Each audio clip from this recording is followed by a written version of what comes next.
ಏಳು ನಾರಾಯಣನೇ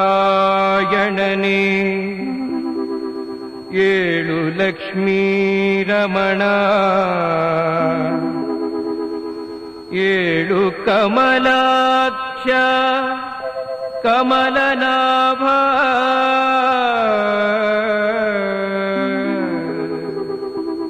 ಎಳೆಯ ಬೆಳಗಾಯಿತು ಏಳೆಯ ಬೆಳಗಾಯಿತು.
ಆಪಾದವಲಿ ಪರ್ಯಂತಂ ಗುರುಣಾಂ ಆಕೃತಿ ಸ್ಮರೇತ ತೇನ ವಿದ್ಯಾ ಪ್ರಣಶ್ಯಂತೆ ಸಿದ್ಧ್ಯಂತೆ ಚ ಮನೋರಥಾಃ ತಪೋವಿದ್ಯಾ ವದತ್ಯಾದಿ ಸದ್ಗುಣೋಗಾಕರಾಃ ವಾದಿರಾಜ ಪ್ರಬಂಧಂತೆ ಹಯಗ್ರೀವ ದಯಾಶ್ರಯ ಪೂಜ್ಯಾಯ ರಾಘವೇಂದ್ರಾಯ ಸತ್ಯಧರ್ಮರತಾಯ ಚ ಭಜನಾಂಕೃಪವತ್ಸಾಯ ಸರ್ವೇಭ್ಯೋ ಗುರುಭ್ಯೋ ನಮಃ ಪ್ರಾರ್ಥನಾಂ ಸಮರ್ಪಯಾಮಿ.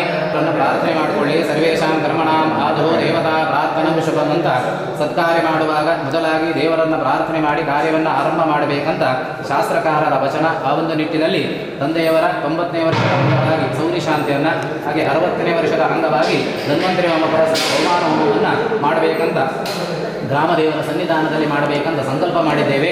ಮಾಡುವಂತಹ ಎಲ್ಲ ಸತ್ಕಾರ್ಯದಿಂದ ಕರ್ಮಾಧ್ಯಕ್ಷನಾದಂತಹ ಭಗವಂತ ಸುಪ್ರಸನ್ನನಾಗಿ ಈ ಕಾಲದಲ್ಲಿರುವಂತಹ ಎಲ್ಲ ಕಂಟಕಗಳನ್ನು ಪರಿಹಾರ ಮಾಡಿ ಕುಟುಂಬದ ಎಲ್ಲರಿಗೂ ಕೂಡ ಆರೋಗ್ಯ ಭಾಗ್ಯ ನೆಮ್ಮದಿಯ ಜೀವನ, ಅವರವರು ಮಾಡುವಂತಹ ಉದ್ಯೋಗ ಕ್ಷೇತ್ರದಲ್ಲಿ ಔನ್ನತ್ಯವನ್ನು, ಸಮಸ್ತ ಸನ್ಮಂಗಲವನ್ನು, ಆ ಭಗವಂತನ ಪರಮ ಅನುಗ್ರಹವನ್ನು ದೇವರು ಅನುಗ್ರಹ ಮಾಡಬೇಕಂತ ದೇವರನ್ನು ಪ್ರಾರ್ಥನೆ ಮಾಡಿ ಪರಿಮಾಣದಲ್ಲಿ ಎದುರಿಡಿ. ಫಲಪ್ರಾರ್ಥನಾ ಸಮರ್ಪಯಾಮಿ. ಅಕ್ಷತೆಗಳಿರ್ಪಣಿ. ಲಕ್ಷ್ಮೀನಾರಾಯಣಾಭ್ಯಾಂ ನಮಃ, ವಾಣಿಹಿರಣ್ಯಗರ್ಭಾಭ್ಯಾಂ ನಮಃ, ಭಾರತೀಗಣಾಭ್ಯಾಂ ನಮಃ, ಉಮಾಮಹೇಶ್ವರಾಭ್ಯಾಂ ನಮಃ, ಶುಚೀಗುರುಂಧರಾಭ್ಯಾಂ ನಮಃ, ಅರುಂಧತಿ ವಿಶಿಷ್ಟಾಭ್ಯಾಂ ನಮಃ, ಸೀತಾರಾಮಾಭ್ಯಾಂ ನಮಃ, ಮಾತೃಭ್ಯೋ ನಮಃ, ಪಿತೃಭ್ಯೋ ನಮಃ, ಗುರುಭ್ಯೋ ನಮಃ, ಆಚಾರ್ಯಭ್ಯೋ ನಮಃ, ಇಷ್ಟದೇವತಾಭ್ಯೋ ನಮಃ, ಕುಲದೇವತಾಭ್ಯೋ ನಮಃ, ಗ್ರಾಮಾದಿದೇವತಾಭ್ಯೋ ನಮಃ, ಸರ್ವೇಭ್ಯೋ ದೇವೇಭ್ಯೋ ನಮಃ, ಸರ್ವೇಭ್ಯೋ ಬ್ರಾಹ್ಮಣೇಭ್ಯೋ ನಮಃ. ಕರಿಷ್ಯಮಾಣಸ್ಯ ಕರ್ಮಣಃ ಸುಮುಹೂರ್ತಮಸ್ತುತೆ ಭವಂತೋ ಭ್ರಮಂತೋ ಕರಿಷ್ಯಮಾಣಸ್ಯ ಕರ್ಮಣಃ ಸುಮುಹೂರ್ತಮಸ್ತು.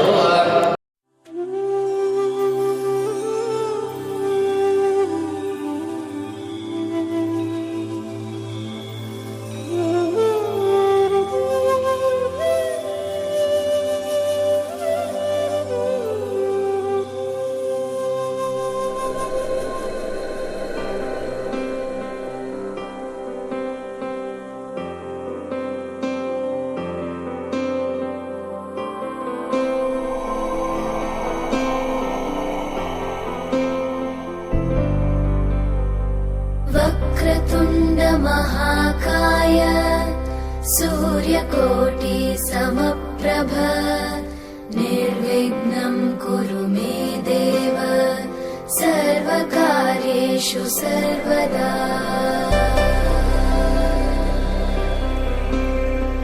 वक्रतुण्ड महाकाय सूर्यकोटि समप्रभ निर्विघ्नं कुरु मे देव सर्वकार्येषु सर्वदा।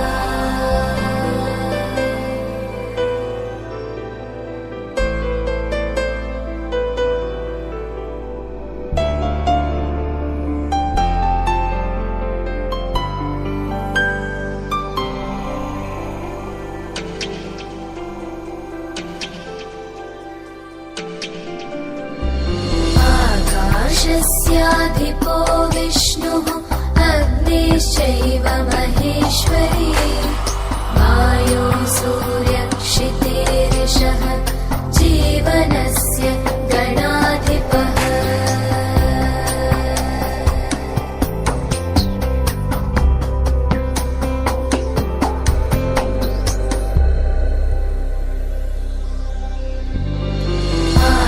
आकाशस्याधिपो विष्णुः अग्निश्चैव महेश्वरी वायो सूर्यक्षितेरिषः जीवनस्य गणाधिपः।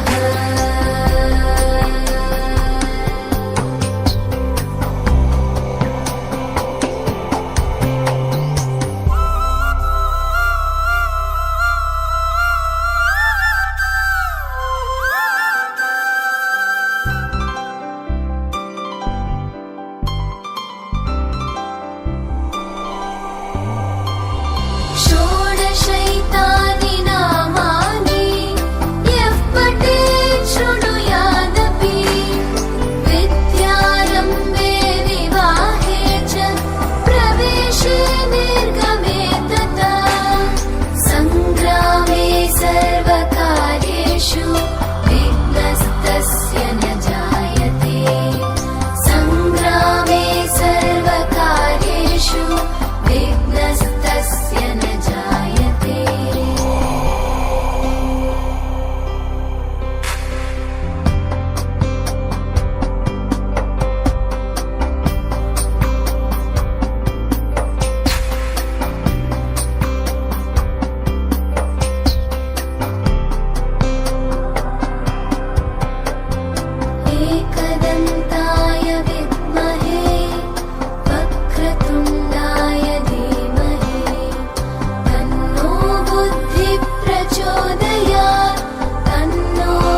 ಪರಮಾತ್ಮದಿಂದ ದೂರ ಮಾಡಿ ಕೊಡುವಂಥ ಅವುಗಳನ್ನು ಹರಿವಾಯು ಸ್ವೀಕರಿಸಿ ನಮ್ಮ ಮುಂದಿನ ಜೀವನವನ್ನು ಆರೋಗ್ಯವಾಗಿ ನೆಮ್ಮದಿಯಿಂದ ಯೋಗ ಭಾಗ್ಯವನ್ನು ಹರಿವಾಯು ನಮ್ಮ ಅನುಗ್ರಹವನ್ನು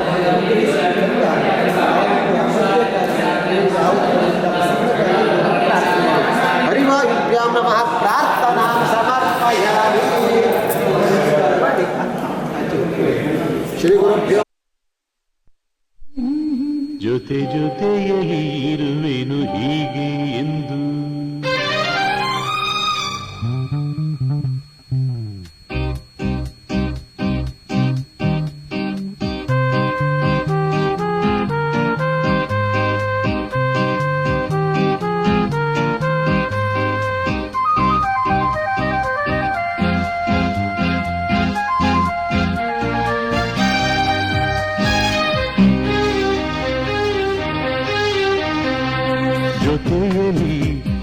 ಜೊತೆಯಲ್ಲಿ ಇರುವೆನು ಹೀಗೆ ಎಂದು ಹೊಸ ಹರುಷವ ತರುವೆನು ಇಂದು ಎಂದು. ಎಂಥ ಮಾತಾಡಿದೆ ಇಂದು ನೀ, ಎಂಥ ಮಾತಾಡಿದೆ ನನ್ನ ಮನಸ್ಸಿನ ಭಾವನೆ ನೀನೇ ಹೇಳಿದೆ. ಜೊತೆಯಲ್ಲಿ ಜೊತೆಯಲ್ಲಿ ಇರುವೆನು ಹೀಗೆ ಎಂದು.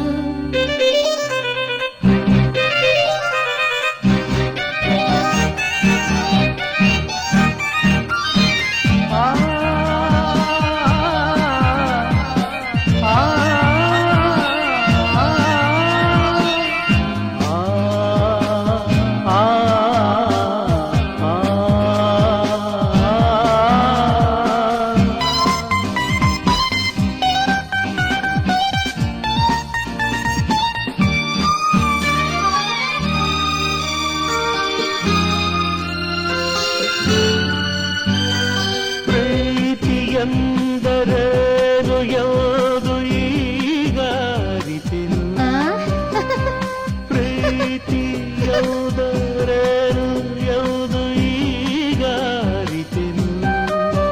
ಸವಿನುಡಿಯಲಿ ತನು ಅರಳಿತು, ಸವಿಗನಸಲಿ ಮನ ಕುಣಿತು. ಪುನವಿನ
ಹರಿಯ ಭಜನೆ ಮಾಡೋ.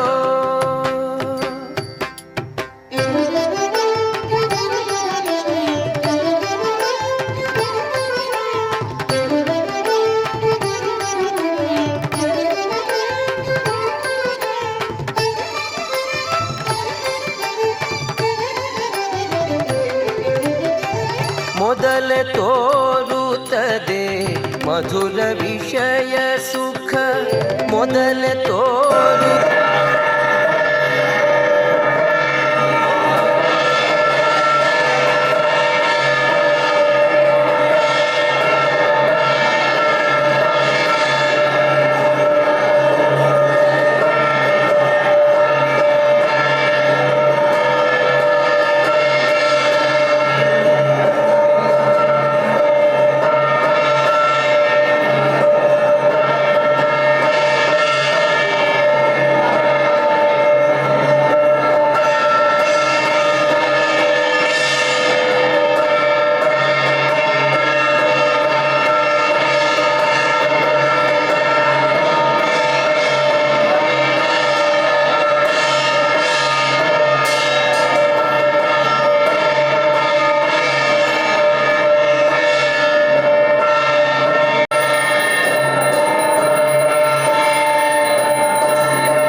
ಭಜನೆ ಮಾಡೋ.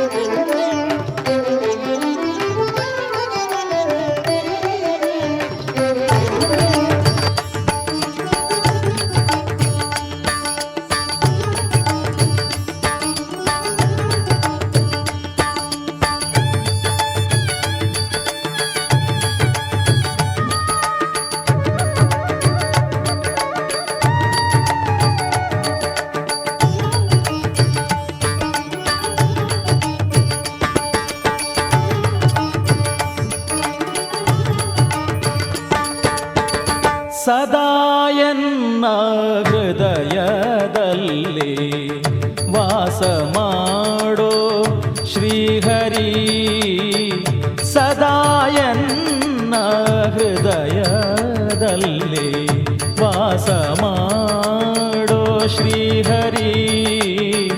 ನಾದಮೂರ್ತಿ ನಿನ್ನ ಚರಣ, ನಾದಮೂರ್ತಿ ನಿನ್ನ ಚರಣ ಮೋದದಿಂದ ಭಜಿಸುವೇನು, ಮೋದದಿಂದ ಭಜಿಸುವೇನು. ಸದಾಯನ್ನ ಹೃದಯದಲ್ಲಿ ವಾಸ ಮಾಡೋ ಶ್ರೀಹರಿ.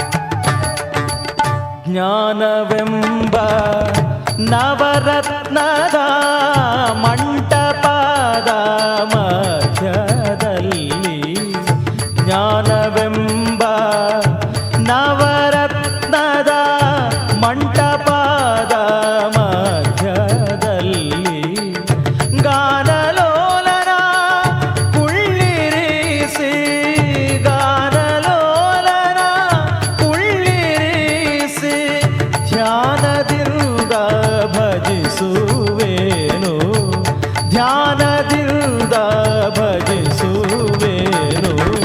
ಸದಾಯನ್ನ ಹೃದಯದಲ್ಲಿ ವಾಸ ಮಾಡೋ ಶ್ರೀಹರಿ.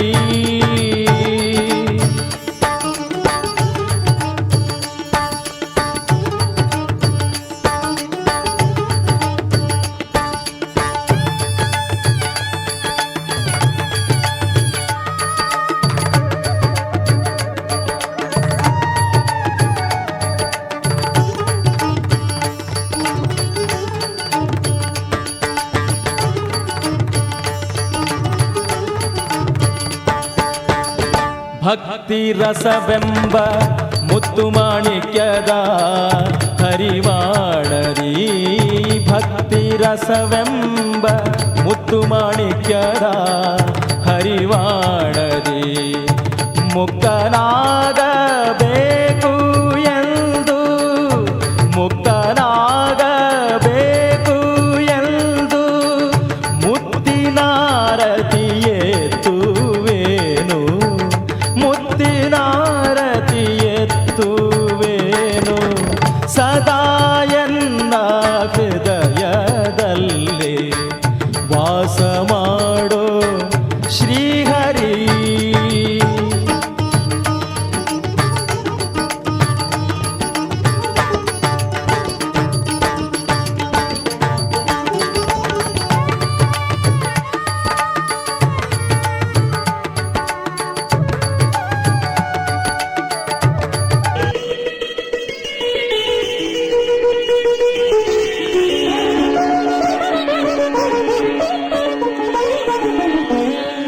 ಒಲವೇ ಜೀವನ ಸಾಕ್ಷಾತ್ಕಾರ ಒಲವೇ ಮರೆಯದ ಮಮಕಾರ ಒಲವೇ ಮರೆಯದ ಮಮಕಾರ ಒಲವೇ ಜೀವನ ಸಾಕ್ಷಾತ್ಕಾರ.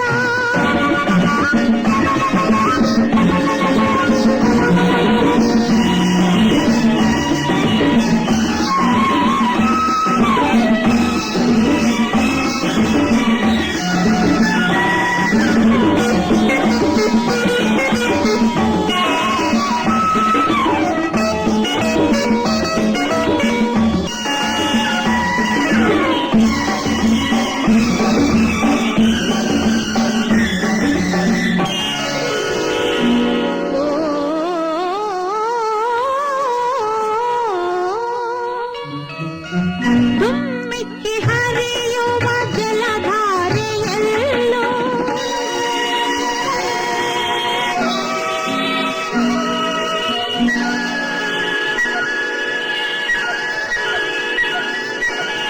ತುಂಬಿಯ ಹಾಡಿನ ಘೇಂಕಾರದಲ್ಲೂ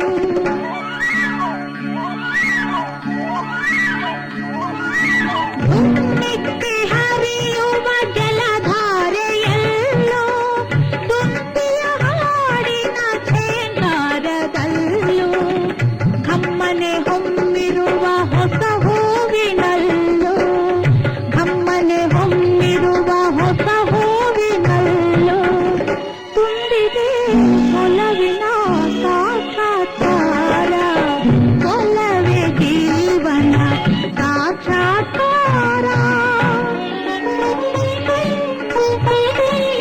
ಆಸ ನಿನ್ನ ನೋಡಿ ಧನ್ಯನಾದೆನು ಹೇ ಶ್ರೀನಿವಾಸ ನಿನ್ನ ನೋಡಿ ಧನ್ಯನಾದೆನು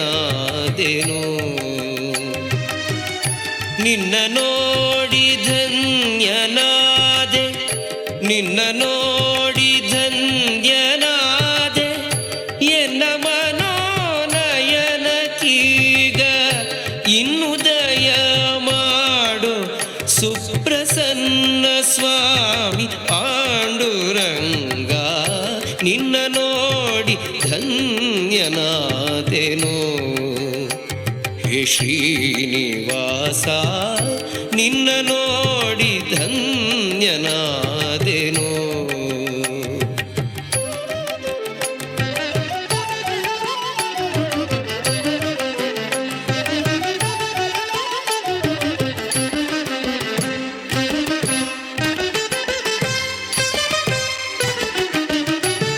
ಪಕ್ಷಿವಾಗನ ಲಕ್ಷ್ಮೀ ರಮಣ ಲಕ್ಷ್ಮಿ ನಿನ್ನ ವಕ್ಷದಲ್ಲಿ ರಕ್ಷ ಶಿಕ್ಷಣ ದಕ್ಷ ಪಾಂಡವ ಪಕ್ಷ ರಕ್ಷ ಕಮಲಾಕ್ಷ ನಿನ್ನ ನೋಡಿ ಧನ್ಯನಾದೆನು ಹೇ ಶ್ರೀನಿವಾಸ ನಿನ್ನ ನೋಡಿ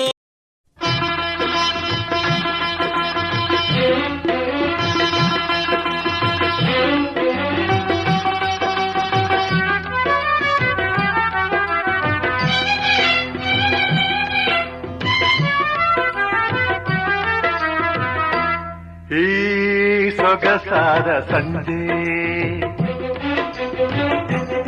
ಈ ಸೊಗಸಾದ ಸಂಜೆ ನಿನ್ನನ್ನು ನೋಡುತ್ತಾ ನನ್ನನ್ನೇ ಮರೆತೆ ಎಂದೆಂದೂ ಜೊತೆ ಇರುವ ಬಯಕೆ ಇಂದು ಏಕೆ ಈ ಸೊಗಸಾದ ಸಂಜೆ ನಿನ್ನನ್ನು ನೋಡುತ್ತಾ ನನ್ನನ್ನೇ ಮರೆತೆ ಎಂದೆಂದೂ ಜೊತೆ ಇರುವ ಬಯಕೆ ಇಂದು ಏಕೆ ಈ ಸೊಗಸಾದ ಸಂಜೆ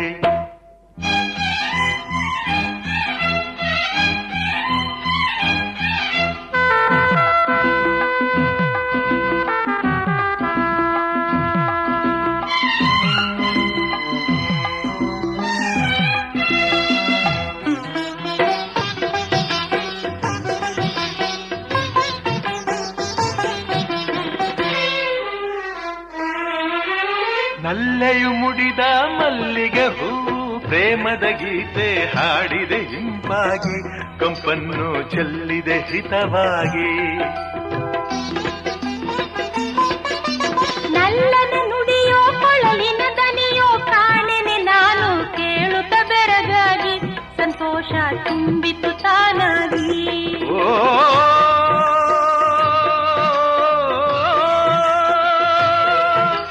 ಪ್ರೇಮದ ಗಂಗೆ ಪ್ರಣಯದ ತುಂಗೆ ನಲ್ಲೆಯ ಮಾತುಗಳೆಲ್ಲ ಈ ಸೊಗಸಾದ ಸಂಜೆ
ಯಜಮಾನಸ್ಯ ಶ್ರೀಮಂತಃ ಧೀಮಂತಃ ಕೀರ್ತಿಮಂತಃ ಶೂರಾಃ ಪಾರಾಃ ಪುತ್ರಾಃ ಪೌತ್ರಾಃ ಪ್ರಪೌತ್ರಾಃ ದೈವೀತ್ರಾಶ್ಚ ಭೂಯಾಸುರಿತೆ ಭವಂತೋ ಮಹಾಂತೋ ನ ಗೃಹ್ಣಂತು ಅಸ್ಮಿನ್ ಯಜಮಾನೆ ಕಾರುಣ್ಯ ತಾರುಣ್ಯ ಲಾವಣ್ಯ ಧೈರ್ಯ ಸ್ಥೈರ್ಯ ವೀರ್ಯ ಗಾಂಭೀರ್ಯಾದಿ ಸರ್ವೇ ಸದ್ಗುಣಾಃ ಸಂತತಂ ಸಮುಲ್ಲಸಂತಾಮಿತೆ ಭವಂತೋ ಮಹಾಂತೋ ನ ಗೃಹ್ಣಂತು ಕೃತಂ ಕರ್ಮ ಸಾಂಗಂ ಸಶಾಸ್ತ್ರೀಯಂಚ ಅಸ್ತುತೆ ಭವಂತೋ ಮಹಾಂತೋ ನ ಗೃಹ್ಣಂತು ಇವಂ ಸರ್ವೇ ಜನಾಃ ಸುಖಿನೋ ಭವಂತು ಸಮಸ್ತ ಸನ್ಮಂಗಲಾನಿ ಭವಂತು ಓಂ ಮಹದ್ಭ್ಯೋ ನಮಃ ಪಾರ್ವತೀಭ್ಯೋ ನಮೋ ನಮಃ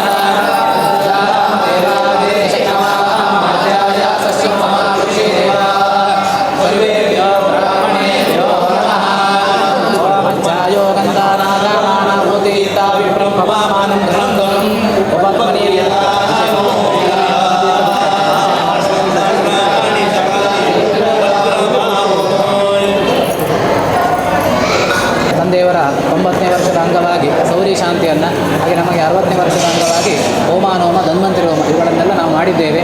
ಮಾಡಿದ ಕರ್ಮ ಭಾಗದಲ್ಲಿ ಏನಾದರೂ ಲೋಪದೋಷ ವ್ಯತ್ಯಾಸಗಳಾದರೂ ಭಗವಂತ ಬ್ರಾಹ್ಮಣರು ಅದನ್ನೆಲ್ಲ ಮನ್ನಿಸಿ ನಮ್ಮ ಇಡೀ ಒಂದು ನಿಮ್ಮದು ಕುಟುಂಬಕ್ಕೆ ಉತ್ತರೋತ್ತರ ಶ್ರೇಯಸ್ಸಾಗುವ ಹಾಗೆ ಬ್ರಾಹ್ಮಣರು ದೇವರಲ್ಲಿ ಪ್ರಾರ್ಥನೆಯನ್ನು ಮಾಡಿ ಆಶೀರ್ವಾದ ಮಾಡಬೇಕಂತ ಕೇಳ್ಕೊಳ್ತಾರೆ. ಮನಸ್ಸಿನ ಸಂಕಲ್ಪ ಸತ್ಯವಾಗಲಿ ಅಂತ ಬ್ರಾಹ್ಮಣರು ದೇವರಲ್ಲಿ ಕೇಳಿಕೊಂಡು ಆಶೀರ್ವಾದ ಮಾಡ್ತಾರೆ. ಮುಖ್ಯವಾಗಿ ಭಾಳ ವಿಶೇಷವಾದಂಥ ಕಾರ್ಯಕ್ರಮ. ಮಗನಿಗೆ 60, ತಂದೆಗೆ 90 ಅಂತ ವಿಶೇಷವಾದಂಥ ಒಂದು ಕಾರ್ಯಕ್ರಮ. ಈ ಆಯುಷ್ಯದ ಒಂದು ಪ್ರಕರಣ ಅಂತ ಹೇಳುವಂಥದ್ದು ಈ ಜ್ಯೋತಿಷ ಶಾಸ್ತ್ರದಲ್ಲಿ ಬಹಳವಾಗಿ ಚಿಂತಿಸಲ್ಪಟ್ಟಿದೆ. ಏನು ಪೂರ್ವ ಜನ್ಮ ಫಲಂ ಭೋಕ್ತು ಜಂತೋರ್ಯದಿಹ ಜೀವನಂ ತತ್ ಕರ್ಮಶಕ್ತಿಯ ಆಯುಷ್ಯಾತ್ ದೀರ್ಘ ಮಧ್ಯ ಅಲ್ಪತಾಕ್ರಮಾತ್ ಅಂತ. ಅಂದರೆ ಆಯುಷ್ಯ ಅಂದರೆ ಏನು ಅಂತ ಒಂದು ಪ್ರಶ್ನೆ. ಆಯುಷ್ಯ ಅಂದರೆ ಏನು? ನಮಗೆಲ್ಲ ಗೊತ್ತಿದ್ದ ಹಾಗೆ ಜೀವಿತ ಕಾಲಕ್ಕೆ ಆಯುಷ್ಯ ಅಂತ ಕರೆಯೋದು. ಎಷ್ಟು ದಿವಸ ಬದುಕುತ್ತೇವೆ ಅಂದರು ಅವನ ಆಯುಷ್ಯ ಎಷ್ಟು ಅಂತ ಹೇಳಿದ್ರು ಒಂದೇ. ಅದರಿಂದ ಆಯುಷ್ಯ ಅಂತ ಹೇಳಿದರೆ ಜೀವಿತ ಕಾಲ. ಈ ಜೀವಿತ ಕಾಲ ಹೇಗೆ ನಿರ್ಣಯ ಆಗ್ತದೆ ಎನ್ನುವಂಥ ಪ್ರಶ್ನೆ ಬಂದರೆ ತತ್ ಕರ್ಮಶಕ್ತಿಯ ಆಯುಹು ಸ್ಯಾತ್. ಅವ ಜನ್ಮಾಂತರದಲ್ಲಿ ಮಾಡಿದಂಥ ಕರ್ಮದ ಫಲವಾಗಿ ಅವನಿಗೆ ಆಯುಷ್ಯ ಸಿಗುತ್ತದೆ. ಕೆಲವರಿಗೆ ದೀರ್ಘವಾದ ಆಯುಷ್ಯ ಸಿಗುತ್ತೆ, ಕೆಲವರಿಗೆ ಮಧ್ಯವಾದ ಆಯುಷ್ಯ ಸಿಗುತ್ತೆ, ಕೆಲವರಿಗೆ ಅಲ್ಪವಾದ ಆಯುಷ್ಯ ಸಿಗುತ್ತೆ. ಈ ಇಷ್ಟು ಆಯುಷ್ಯಕ್ಕೆ ಕಾರಣವಾದ ಯಾವುದು ಅಂತ ಹೇಳಿದರೆ ಪೂರ್ವ ಜನ್ಮ ಕೃತಂ ಕರ್ಮ ಅಂಥೇಳಿ ಹಿಂದಿನ ಜನ್ಮದಲ್ಲಿ ಮಾಡಿರುವಂಥ ಕರ್ಮವೇ ಕಾರಣ ಅಂತ. ತತ್ ಕರ್ಮಶಕ್ತಿಯ ಆಯುಷ್ಯ ಅಂತ. ಈ ಆಯುಷ್ಯವನ್ನು ತುಂಬ ವಿಭಾಗ ಮಾಡಿದ್ದಾರೆ. ಕೆಲವರು ತಾಯಿಯ ಗರ್ಭ ಪ್ರವೇಶ ಮಾಡಿದ ತಕ್ಷಣವೇ ನಷ್ಟವಾಗಿ ಹೋಗ್ತಾರೆ. ಸದ್ಯೋರಿಷ್ಟ ಯೋಗದಲ್ಲಿ ಹುಟ್ಟಿದವರಂತೆ ಅವರೆಲ್ಲ ಕೂಡಲೇ ನಾಶವಾಗಿ ಹೋಗ್ತಾರೆ. ಅನಂತರ ಕೆಲವರು 8 ವರ್ಷದ ಕಾಲ ಬದುಕ್ತಾರೆ. 1ನೇ ವರ್ಷ ಬದುಕಬಹುದು, 6ನೇ ವರ್ಷವೂ ಬದುಕಬಹುದು. 8 ವರ್ಷದ ಕಾಲ, ಇದಕ್ಕೆ ಬಾಲಾರಿಷ್ಟ ಯೋಗ ಅಂತ ಹೆಸರು. ಅನಂತರ 19 ವರ್ಷದ ಕಾಲ ಕೆಲವರು ಬದುಕುತ್ತಾರಂತೆ, ಅದಕ್ಕೆ ಸದ್ಯೋರಿಷ್ಟ ಯೋಗಗಳು ಅಂತ. ಅನಂತರ 19ರಿಂದ 33 ವರ್ಷದ ತನಕ ಕೆಲವರು ಬದುಕ್ತಾರೆ, ಅದಕ್ಕೆ ಅಲ್ಪಾಯುಷ್ಯ ಅಂತ. 33ರಿಂದ 70ರ ತನಕ ಅದು ಮಧ್ಯಮಾಯುಷ್ಯ ಅಂತ. 70ರಿಂದ 100 ಪೂರ್ಣಾಯುಷ್ಯ. ಒಬ್ಬ 100 ವರ್ಷ ಬದುಕಿದರೆ ಅದಕ್ಕೆ ಪೂರ್ಣಾಯು ಅಂತ ಹೆಸರು. ಆದರೆ ಇದಕ್ಕಿಂತ ಹೆಚ್ಚು ಬದುಕ್ತಾರೆ. 120 ವರ್ಷ 5 ದಿವಸ ಜ್ಯೋತಿಷ ಶಾಸ್ತ್ರದಲ್ಲಿ ಗಣಿತಕ್ಕೆ ಸಿಕ್ಕತ್ತೆ. ಸಮಾಹ ಷಷ್ಠಿ ವಿಘ್ನಾಹ ಷಷ್ಠಿ ದ್ವಿಘ್ನಾಹ ಮನುಜ ಕರೀಣ ಅಂತ ಹೇಳುತ್ತಾ 60 ವರ್ಷಕ್ಕೆ 2ರಿಂದ ಗುಣಿಸಿದರೆ ಅದು 120 ವರ್ಷ 5 ದಿವಸ ಅಂತ ಹೇಳೋದು ಮನುಷ್ಯರಿಗೆ ಮತ್ತು ಆನೆಗೆ ಆಯುಷ್ಯ ಅಂತ. ಇದು ನಮಗೆ ಗಣಿತದಲ್ಲಿ ಸಿಕ್ಕುವಂಥದ್ದು. ಹಾಗೆ ಒಬ್ಬ ಬದುಕಿದರೆ ಅವನಿಗೆ 9 ಗ್ರಹರ ದಶೆ ಸಿಗ್ತದೆ, 120 ವರ್ಷ 5 ದಿವಸ ಆಗ್ತದೆ. ಇದಕ್ಕೆ ಪರಮಾಯು ಅಂತ ಹೆಸರು ಜ್ಯೋತಿಷ ಶಾಸ್ತ್ರದಲ್ಲಿ. ಇದನ್ನು ಮೀರಿ ಕೆಲವರು ಬದುಕುವವರಿದ್ದಾರೆ, 140 ವರ್ಷ 200 ವರ್ಷ ಬದುಕುವವರಿದ್ದಾರೆ. ಅದು ಹೇಗೆ ಅಂತ ಹೇಳಿದರೆ ಅಮಿತಾಯು ಯೋಗ ಅಂತ. ಅದಕ್ಕೂ ಹಾಗೆ ಅನಿಮಿಷ ಪರಮಾಂಶಕ್ಕೆ ವಿಲಗ್ನೆ ಅಂತೆಲ್ಲ ಕೆಲವು ಯೋಗಗಳನ್ನೆಲ್ಲ ಹೇಳಿದ್ದಾರೆ. ಹಾಗೆ ಹುಟ್ಟಿದವ 120 ವರ್ಷಕ್ಕಿಂತಲೂ ಹೆಚ್ಚು ಬದುಕುತ್ತಾನಂತೆ, ಅದು ಪರಮಾಯುರ್ ಯೋಗ ಅಂತ. ಒಟ್ಟಾದರೆ ಇಷ್ಟು ವಿಭಾಗ ಇದೆ ಆಯುಷ್ಯದಲ್ಲಿ. ಅದರಲ್ಲಿ 120 ಪರಮವಾದ ಆಯುಷ್ಯ ಅಂತ. ಅಮಿತ ಆಯುಷ್ಯವನ್ನು ಬಿಟ್ಟರೆ 120 ವರ್ಷ 5 ದಿವಸ ಅಂತ ಹೇಳೋದು ಗಣಿತಕ್ಕೆ ಸಿಕ್ಕುವಂಥ ಆಯುಷ್ಯ. ಅದರ ಅರ್ಧ 60. ಆದ್ದರಿಂದ ಅದು ಆಯುಷ್ಯದ ಸಂಧಿ. ಆ ಕಾಲದಲ್ಲಿ ಒಂದು ಕಂಟಕ ಬರ್ತದೆ, ಸಮ್ಯಕ್ ದೀಯತೆ ದುರಿತಂ, ಅಲ್ಲಿ ದುರಿತ ಬಂದು ನಿಲ್ತದಂತೆ. ಅದನ್ನು ಪರಿಹಾರ ಮಾಡುವುದಕ್ಕೋಸ್ಕರ ಕೆಲವು ಶಾಂತಿಗಳನ್ನೆಲ್ಲ ಹೇಳಿದ್ದಾರೆ. ಷಷ್ಠಿತಮೇ ವರ್ಷೆ ಪ್ರಾಪ್ತೆ ಉಗ್ರರಥಾಖ್ಯೋ ಮೃತ್ಯು ಅಂತ. ಆನಂತರ 70ಕ್ಕೆ ಭೀಮರಥ, ಅಲ್ಲೇ 78ಕ್ಕೆ ವಿಜಯರಥ, 80 ಆಗುವಾಗ ಸಹಸ್ರಚಂದ್ರ ದರ್ಶನ, 90 ಆಗುವಾಗ ಸೌರಿ ಶಾಂತಿ, 100 ಆಗುವಾಗ ಶತಮಾನ ಶಾಂತಿ ಅಂತೆಲ್ಲ ಶಾಸ್ತ್ರದಲ್ಲಿ ಹೇಳಿದ್ದಾರೆ. ಅಂತೂ ನಿಮ್ಮ ಮನೆಯಲ್ಲಿ ಈಗ ಒಂದು ಉಗ್ರರಥ ಶಾಂತಿಯ ಒಂದು ಪ್ರತ್ಯಾಮ್ನಾಯವಾಗಿ ಪವಮಾನ ಹೋಮ ಮತ್ತು ಧನ್ವಂತರಿ ಹೋಮ, ಅವರ ಒಂದು 90ನೇ ವರ್ಷದ ಶಾಂತಿಯ ಬಗ್ಗೆ ನವತಿ ಶಾಂತಿ, ಸೌರಿ ಶಾಂತಿ ಅಂತ. ಈ ಶಾಂತಿಯಲ್ಲಿ ಮುಖ್ಯ ದೇವತೆ ಯಾರು ಅಂದರೆ ಸೂರ್ಯ. ಈ ಸೂರ್ಯ ಇಲ್ಲದಿದ್ದರೆ ನಮ್ಮ ಜೀವನವೇ ನಡೆಯುವುದಿಲ್ಲ. ಸೂರ್ಯ ಮೂಡಿದರೆ ನಾವು ಹುಟ್ಟುವುದು, ನಾವು ಕೂಡ ಹೇಳ್ತೇವೆ. ಸೂರ್ಯ ಮುಳುಗಿದ ತಕ್ಷಣ ನಾವೆಲ್ಲರೂ ಕೂಡ ವಿಶ್ರಾಂತಿಗೆ ಹೋಗ್ತೇವೆ. ಆದ್ದರಿಂದ ನಮ್ಮ ಒಂದು ಜೀವನದ ಬೆಳಕೆ ಸೂರ್ಯ. ತಚ್ಚಕ್ಷುರ್ ದೇವಹಿತಂ ಶುಕ್ರ ಮುಚ್ಚರತು ಪಶ್ಯೇಮ ಶರದಶತಂ. ಆ ಸೂರ್ಯನಲ್ಲಿ ಅಂತರ್ಯಾಮಿಯಾಗಿರುವಂಥ ಭಗವಂತನಲ್ಲಿ ಪ್ರಾರ್ಥನೆ ಮಾಡು. 90 ವರ್ಷ ಆಯುಷ್ಯ ಕೊಟ್ಟಿದ್ದೆ, ಪಶ್ಯೇಮ ಶರದಶತಂ, 100 ವರ್ಷ ನಾವು ನೋಡಬೇಕು ಅಂತ. ಹೇಗೆ ನೋಡಬೇಕು ಅಂದರೆ ಒಳ್ಳೆಯ ಆರೋಗ್ಯದಿಂದ, ಒಳ್ಳೆ ಮಾನಸಿಕವಾಗಿ ವಿಶೇಷವಾದಂಥ ಧಾರ್ಢ್ಯದಿಂದ ದೈಹಿಕ ಮಾನಸಿಕವಾದಂಥ ಆರೋಗ್ಯದಿಂದ ಕೂಡಿಕೊಂಡು ಆ 100 ವರ್ಷ ನೋಡಬೇಕು. ಅದಕ್ಕೋಸ್ಕರ ದೇವರಲ್ಲಿ ಪ್ರಾರ್ಥನೆ ಮಾಡುವಂಥದ್ದು. ಪ್ರಧಾನ ದೇವತೆ ಅಂತ ಹೇಳುವಂಥದ್ದು ಇಲ್ಲಿ ಸೂರ್ಯ.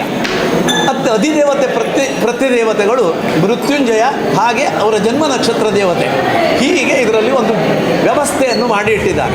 ಮತ್ತು 80ನೇ ವರ್ಷದ ನಂತರ ಎಲ್ಲ ಕಾರ್ಯಕ್ರಮಗಳಿಗೂ ಕೂಡ ಈ ಸುವರ್ಣಾಭಿಷೇಕ ಉಂಟು. ಅದ್ರ ಮೊದಲಿಲ್ಲ.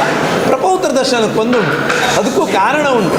ಸುಕೃತಿ ಅಂತ ನಾನು ಮೊದಲೇ ಹೇಳಿದ ಹಾಗೆ ದೀರ್ಘವಾದಂಥ ಆಯುಷ್ಯ ಎಲ್ಲರೂ ಬಯಸುವಂಥದ್ದು. ಯಾಕೆ ದೀರ್ಘವಾದಂಥ ಆಯುಷ್ಯ ಬೇಕು ಅಂತ ಹೇಳಿದರೆ ಮನುಷ್ಯ ಸಾಧನೆ ಮಾಡಬೇಕಂತ. ಹರಿಭಕ್ತಿ ಜ್ಞಾನ ವೈರಾಗ್ಯವನ್ನು ನಾವು ಮೈಗೂಡಿಸಿಕೊಳ್ಳಬೇಕು. ಅದನ್ನು ಮೈಗೂಡಿಸಿಕೊಳ್ಳುವುದಕ್ಕೆ ಏನು ಹೆಸರು ಅಂದರೆ ಸಾಧನೆ ಅಂತ ಹೆಸರು. ಆ ಸಾಧನೆ ಮಾಡುವುದಕ್ಕೆ ಭಗವಂತ ಒಂದು ಶರೀರ ಕೊಟ್ಟಿದ್ದಾರೆ. ಇದೇ ಸಾಧನ ಶರೀರ ಅಂತ. ಈ ಸಾಧನ ಶರೀರ ಉಳಿಬೇಕಾದ್ರೆ ಆಯುಷ್ಯ ಜಾಸ್ತಿ ಬೇಕು. ಆದ್ದರಿಂದ ಈ ಸಾಧನ ಶರೀರವನ್ನು ಮನುಷ್ಯ ಬಯಸ್ತಾನೆ. ಅದಕ್ಕೋಸ್ಕರ ಅವನಿಗೆ ದೀರ್ಘವಾದಂಥ ಆಯುಷ್ಯ ಬೇಕಂತ. ಸುಮ್ಮನೆ ಭೋಗಿಸುವುದಕ್ಕಲ್ಲ, ತಿನ್ನುವುದನ್ನು ಯದ್ವಾ ತಿಂದು ಯದ್ವಾ ಕುಣಿಯುವುದಕ್ಕೆ ನಮ್ಮ ಆಯುಷ್ಯವನ್ನು ಬಯಸುವುದಲ್ಲ. ಸಾಧನೆ ಮಾಡುವುದಕ್ಕೋಸ್ಕರ ಆಯುಷ್ಯವನ್ನು ಬಯಸುವಂಥದ್ದು. ಕರ್ಮ ಕ್ಷಯಕ್ಕೆ ಆಯುಷ್ಯ ಎಷ್ಟು ಉಂಟೋ ಅಷ್ಟು ನಮ್ಮ ಕರ್ಮಕ್ಷಯ ಆಗ್ತದೆ. ಆದ್ದರಿಂದಲೇ ಅವನಿಗೆ ದೀರ್ಘವಾದಂಥ ಆಯುಷ್ಯ ಸಿಗಬೇಕಾದ್ರೆ ಅವ ಹೆಚ್ಚಿನ ಪುಣ್ಯ ಮಾಡಬೇಕು. ಅದಕ್ಕೋಸ್ಕರ ಸಹ ಸುಕೃತಿ ಅಂತ ಶಾಸ್ತ್ರದಲ್ಲಿ ಕರೆದರು. ಅವ ಪುಣ್ಯಾತ್ಮ ಅಂತ.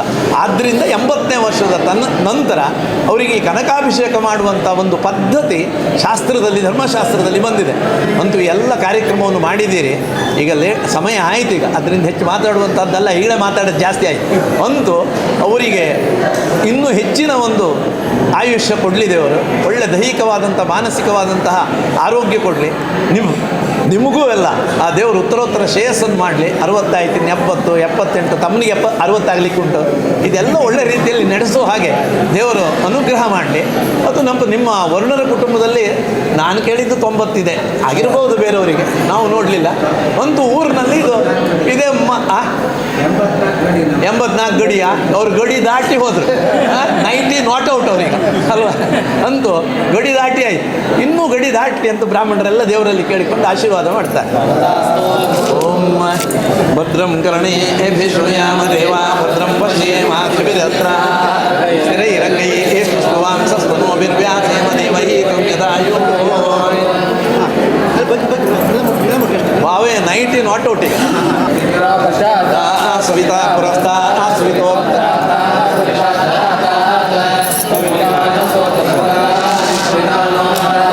ದೀರ್ಘಮಾಯೋ ಭವತಿ ಜಾಯಮಾನೋನ್ನ ಅಂಗೇ ದುರ್ಗಸಾ ಅಮಿತ್ಯಗ್ರಂ ಭಾಗಂ ದೇವೇಭ್ಯೋ ವಿದಾದಾತ್ಯಾಯನ್. ಸುದರ್ಶನ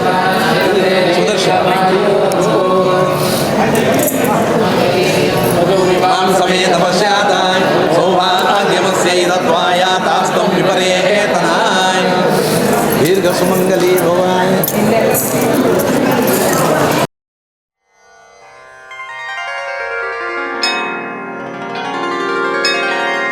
ಸ್ವಸ್ತಿ ಪ್ರಜಾಭ್ಯಃ ಪರಿಪಾಲಯಂತಾಂ ನ್ಯಾಯೇನ ಮಾರ್ಗೇಣ ಮಹೇಶಾಃ. ಗೋಬ್ರಾಹ್ಮಣೇಭ್ಯಃ ಶುಭಮಸ್ತು ನಿತ್ಯಂ.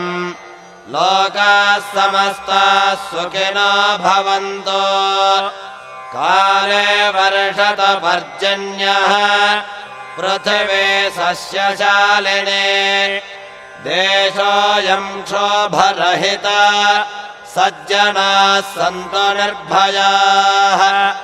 ಅಪುತ್ರಾः ಪುತ್ರಿಣಃ सन्तु पुत्रिणः सन्तु पौत्रिणः.